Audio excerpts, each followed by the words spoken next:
Yeah, it's gonna come. It's gonna come right above this tree. Yeah. See that? Look at the size of that. There's no stroke, nothing like that. That's Whoa, green actually Wow. And that's pretty low. Wow, green orbs like crazy. Whoa! There's like a green orb lightning bolt that went right toward. Whoa! that is so low. Filming that? Something showing.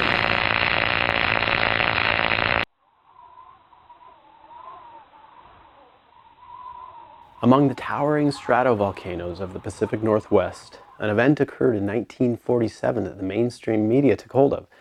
And this event ushered in the modern era and the idea of flying saucers. A man named Kenneth Arnold was flying his airplane between Mount Rainier and Mount Adams in Washington State when he spotted what he described as a moving V-shaped formation of 9 glowing objects against the backdrop of Mount Rainier. He described this movement as if it were like saucers skipping across the water, and this is where the term flying saucer comes from. But some people have been seeing odd things in the sky in this area for likely longer than we have history for. Some people call these the Yakima Lights, and hundreds of incidents were observed and cataloged by people working in the fire lookouts in the 1970s. In fact, J. Allen Hynek, who was responsible for the government's Project Blue Book, actually went there and interviewed witnesses himself.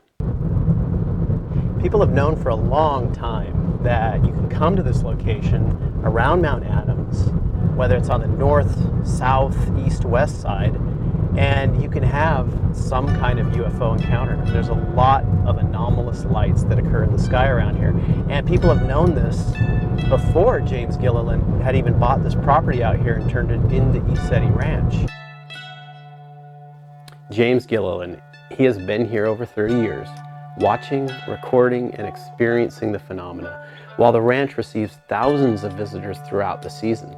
Most people who come here see interesting things in the sky, the mountain, and even right in front of them, but what is it that's happening here? Is it natural? Is it this nuts and bolts UFO phenomena, or is it something totally different? In our remote viewing data on what's occurring and why in this location, admittedly, we are only going to hit the top of this iceberg, but you may be shocked at what we have found. Have the gods returned, or have they always been here?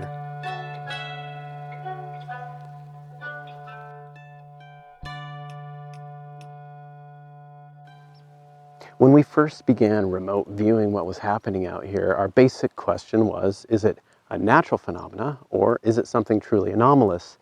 And it's with precedent because there are locations like this that can hold a charge like a earth battery and then release energy every once in a while in the form of a piezoelectric discharge. When that happens, you get these balls of light and shimmering light forms people misconstrue as being something paranormal.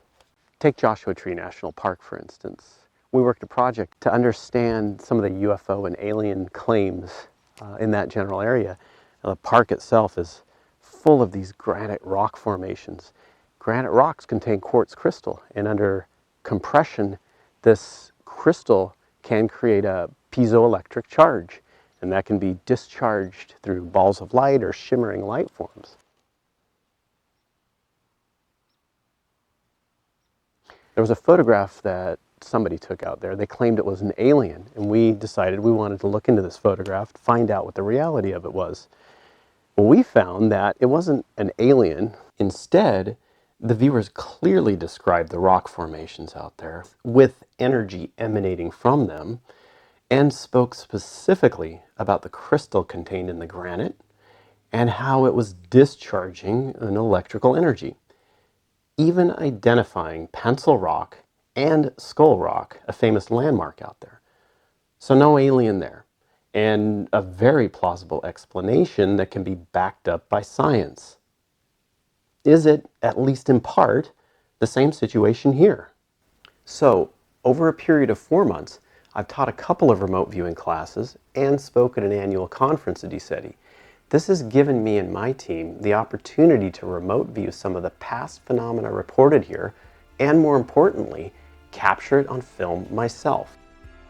One thing I've actually filmed that's interesting out on the field is these balls of light about the size of a baseball, about maybe 2.5 to 3 feet off the ground in the Field of Dreams.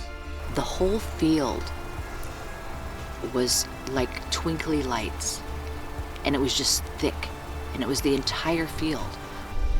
Back and forth flashing lights over a bit. It's probably like a mile wide, back and forth. I've seen landings. I've actually filmed landings on the mountain, the crafts coming out. Well, on the mountain, there's a very large door that opens up right in the middle of the mountain. And it's a light door. If you go up to that area, there's just a massive lava face that looks like it's been swirled by some G-force or something. Almost every night you'll see this row of lights. And they go from green to kind of a reddish at times. It's hard to, there's so much stuff that it's hard to remember. It's like miraculous events all the time, constant. You will see sort of these doors open up. There's one main door on the mountain, but then you'll see other bits of light on the mountain as well. Now, most people sit at home, watch their TV at night. We come out and watch UFOs. There's light on the mountain, just above the trees. See that? Yeah, there it that's is.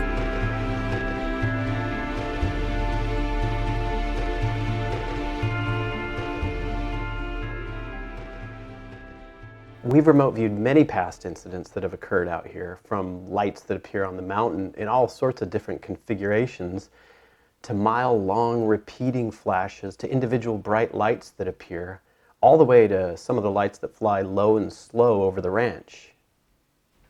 Outside of that, my quest is to always use remote viewing data to lead me to capture the phenomena myself. And in this, it never disappoints. Some of the strangest phenomena has appeared nearly right in front of me as I investigate this location. First up, though, let's look at what's happening in the sky and on the mountain itself, because they are related to each other. All remote viewing is done blind. In other words, the viewers do not know what they are going to remote view beforehand. The stationary lights that form on the mountain are often stated by skeptics as being hikers, campers, and those that are climbing the mountain. While there are many people that head up there in the summer months, you'd be hard-pressed to see their headlamps from 15 miles away. Occasionally you will spot this tiny dim dot of light, but they're nothing like the sustained large and bright lights that occur. These lights are described as flashing pink, blue, and yellow, and sometimes there's an audible hum. Ultimately, they're described as a conscious light form that are paraphysical in nature, which means that they are outside of 3D reality. Sometimes they're described as a light ship, and sometimes described simply as UFOs. Overall, though, there's a clear definition that these have a sentience to them and that they are a creation of something else. This something else is described as, well, how do I put this? They are tall, they are large overall, they are humanoid in form, they are not from our third dimension but can show up here. They are in fact what we call paraphysical or beyond physical beings. Further descriptions reveal that, well, they have whiskers, and their overall appearance is that of a cat or a lion type being. And we get this through many different taskings. Okay, let me synopsize this for us. We've got this light forming on the mountain, and this light is described as having a consciousness to it. It's described interchangeably as a UFO or a light ship, which basically means it can fly around. Now we have this other being involved in the creation of it, and this other being is described as a feline-like humanoid. What I find actually pretty mind-blowing is what I'm about to go into. As this light is forming, it's described as counter-rotating. In other words, one part is rotating one direction, while another part is rotating in a different direction. On top of that, there are descriptions that the light, as it's forming, is moving in a three-dimensional star-shaped pattern. And because of that, we now have this new idea forming here, and interestingly enough, this is the idea of a Merkava. So what is a Merkava? Well, on a basic level, it's described as two star tetrahedrons interlocked with each other. The top tetrahedron rotates one direction, while the lower rotates in the opposite direction. It's thought to be a divine light vehicle or some kind of spiritual spaceship that a being flies in. And this spiritual spaceship is self-created. with its intent being to transport from one dimension to another. This is referred to in the Bible, and it's part of Ezekiel's vision of the chariot, or Ezekiel's wheel. And this Merkava is basically a thing to ride in. When you get right down to it, this is called a chariot of the gods. Now this part is extremely interesting because it is said that within the Merkava there are the 4 faces of man, and one of these faces is a lion. We see ships, and actually film ships, coming in and out of that mountain on a regular basis. And light beings like Merkavas, ships morphing into 3 or 4, back to 1 again. Just lights all over the mountain. Sometimes it lights up like a Christmas tree. One Skywatch weekend, we were out here with very few people, and saw this giant golden ball of light. It looked like a ball flying over our heads, really low, probably 100 meters up, 300 meters up maybe. And then one of the guests gave me these extended binoculars, big binoculars, and I looked through them and tracked it, and the golden white ball seemed to have points of light, like it was a star pattern, like undulating, moving star that tracked the sky. And this happened 2 nights in a row. It's interesting the correlation here between the remote viewing data and this potential explanation within ancient history. Now, outside of Eceti, in the general area, I have heard others speak of witnessing these flying star-shaped lights, so we know it occurs outside as well. We have looked at some of these lights that do fly low and slow over the ranch, and we get a lot of the same data as them forming on the mountain. In other words, we're getting a light ship, and this light is conscious, and a feline being is associated with it, merging with it, and flying around. When we get into the remote viewing data on these lights, the viewers not only describe them as a chariot, they even start to use the word Vamana, even sketching out the shape of the craft and the subject within it. Now the term Vamana comes from the ancient Hindu texts, and it was translated as a self-moving aerial car or an aircraft serving as a seat or a throne, carrying its occupant through the air. In the Vedas, the ancient Hindu scriptures, these are flying chariots employed by various gods. So again, we have a chariot of the gods, but now we're coming from a totally different historical perspective. So ultimately, the question becomes, what are they doing here, and why is this happening here? Well, in our data, whether they're flying in the sky or the lights are flashing and coming off the mountain, they're involved in some type of protective and defensive action. And it became clearer to us when we remote viewed the cause of these lights that James took from the ranch, looking at the mountain back in November of 2017. You can see they form a line flashing across, and they're estimated at times of being maybe a mile long. And this is around 13 miles away from them. At one point, someone at the ranch flashed a laser at them, and they seemed to have responded back. And that's one aspect that we do see in our data, is interest from those that want to connect with them. So our data on this had a very loud static sound as these pulsed and flashed on and off. And the viewers described it as being almost electromagnetic and extremely, extremely high energy. But cutting to the chase here, what this ultimately came down to was the viewers were describing a portal or a vortex, a gate on the mountain. These lights were flashing out of this gate. And I like the word gate here because that's exactly what this is. They were describing these high energy orbs and shooting out of this gate, circling the mountain in an urgent way, removing any threats, communicating with others that are there around the mountain, associated with them, and communicating with beings that are not on this planet but far outside the surface. And you know, they ultimately were protecting this gate. Now this gate, you know, this is physical and dimensional, and it goes into the mountain. As remote viewers, we can go in there as well. But I'll tell you, you know, There are physical aspects to it, like caves and tunnels, but most of this is dimensional. And it is a primary purpose of these feline beings to protect this gate. Well, the feline beings that have come in here have always been in a protector status, you might say. In ancient times, they called them Pashat. Narissa in the Indian culture was the protector of the gods. Lakshmi is sitting on his lap and he's protecting the gods. So I think they have a strong interest in this area, protecting the mountain and protecting the ranch here. And so they've always had a strong protector role.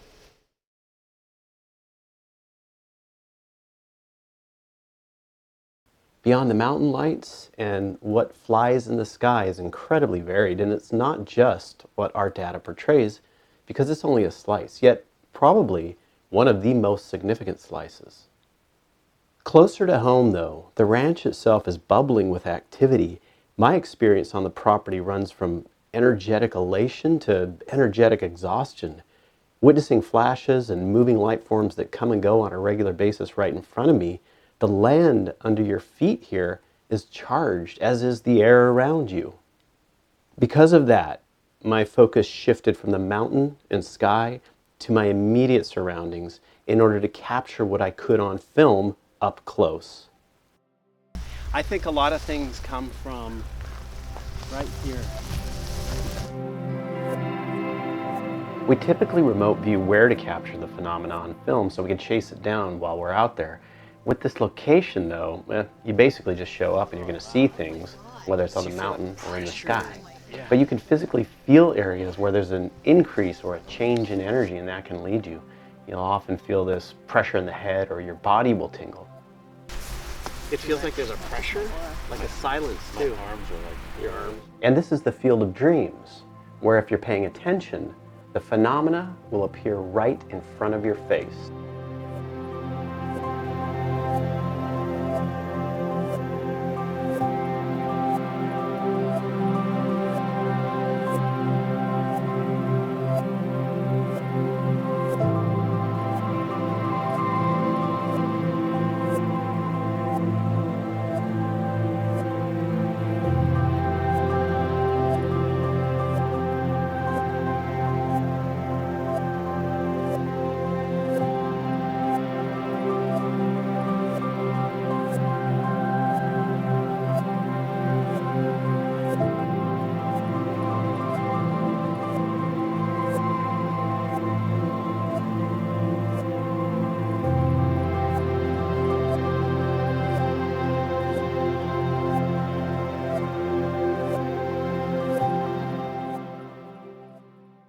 You can see that there's a lot going on here, and within all of the stuff that I've captured on film, we're going to have a look at a couple of them with remote viewing. This photo clearly shows unmistakable anomalous lights. These are so out of the ordinary that you can't relate them to much of anything as far as a misidentification goes. There's a UFO shape with some kind of contrail. Below that is a purple-blue light right above this sort of cloud-like shape. Then, interestingly enough, at the bottom, there is this winged disc shape. And this is all occurring in the field right in front of us. But before digging into the remote viewing data on this, I want to point out this winged disc that showed up. Many ancient cultures throughout history have some belief system around a sun god. And from the standpoint of conjecture, it's thought the winged disk, or solar disk, is the representation of sun worship. But the winged disk, in some depictions, looks suspiciously like Ezekiel's wheel. Also, Helios, the Greek sun god, is considered to be the same as this solar disk. When you look at the depictions of Helios, we have 4 winged horses carrying a chariot with a god in it. Boy, that looks familiar, doesn't it? This is much the same as the Merkava and Ezekiel's wheel. So just from conventional research, we could say that the winged disc is another rendition of the chariot of the gods. And there it is, floating in the field.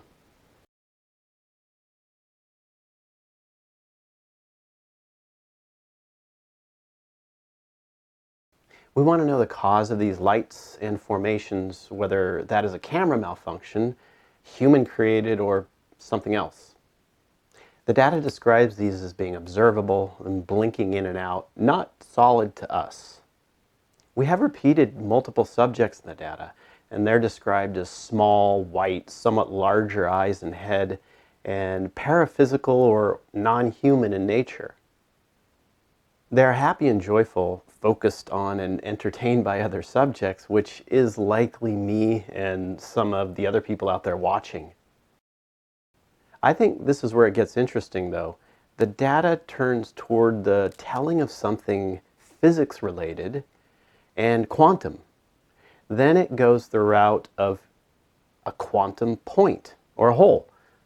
And these subjects are moving out from this quantum point or hole.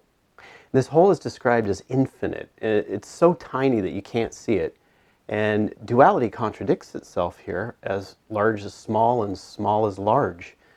You run into these types of contradictions when you remote view things moving from one dimension to another, especially if something's moving into our limited physical world. These beings are rushing through this hole and coming out on another side, so from one world to another. They seem to be curious, interested in wanting to bring their presence to the area.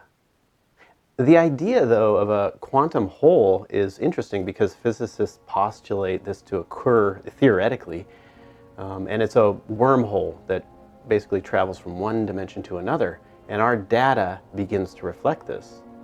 Not just that, but in this specific area, there are very palpable energetic shifts that you can feel. Not many consider this, but the body is an instrument in and of itself which you can use to feel and explore these types of locations.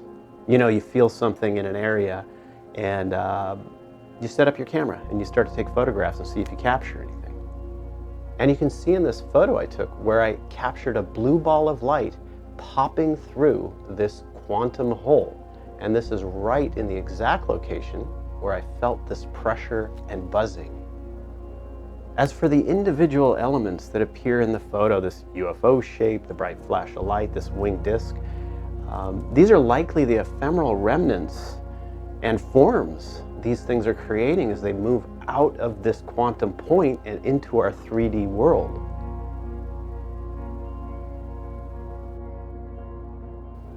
The next thing I want to take a quick look at with remote viewing is this strange form that I captured.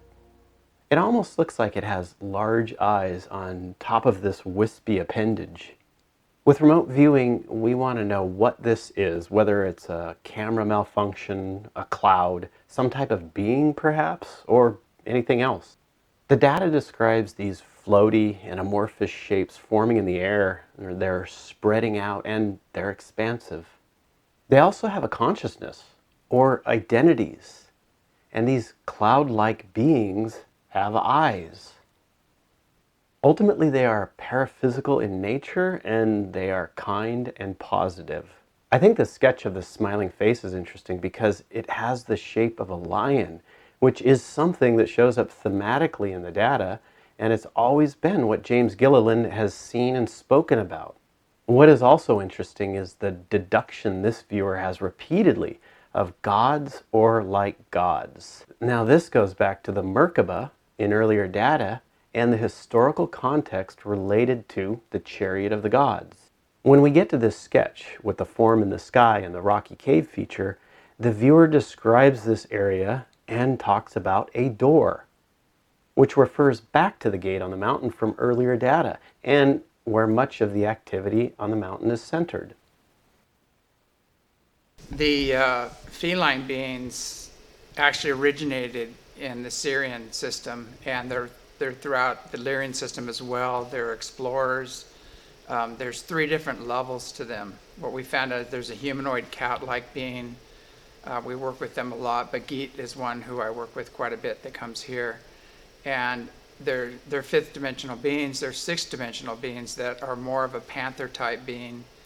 And then there's the 7th dimensional ones, which are the protectors of the gods, and they're throughout ancient history. You can find them all throughout the ancient Sumerian text, throughout the Egyptian carvings and statues and things of that nature. They walked right alongside the Anunnaki.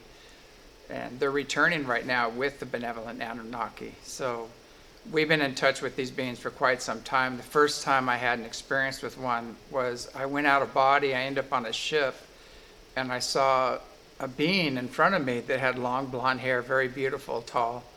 And she turned around and ran to me and gave me a big hug, and I just felt this pure loving embrace, like family, like long lost family. And after this, I looked at her and I didn't even have time to realize she wasn't totally human, so, and that was Bagheet, and very beautiful being.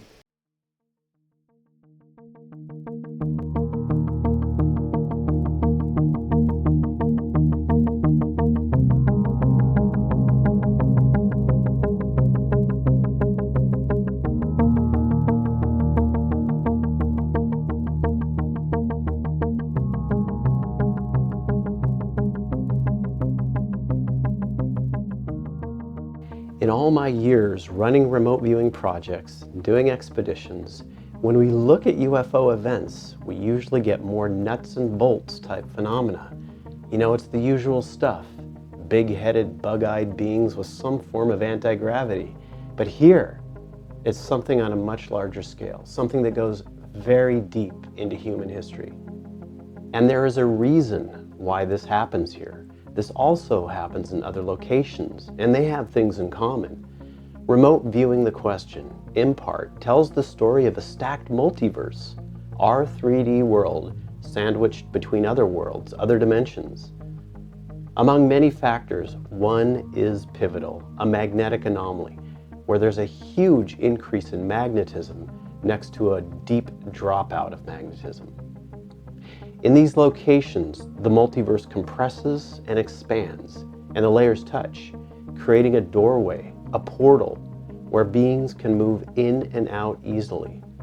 This whole area, Mount Adams and surrounding, is an important location because it serves as a hub, a transfer zone, from our 3D world to other worlds and dimensions. This area and the gate is protected because of this. Our data suggests a connection with gods from the ancient past. Merkavas, Vimanas, winged discs, lion beings protecting a stargate. They have been here a long, long time. And as mind-blowing as it is, when you're here, you're sitting right on the edge of the earth with ancient aliens.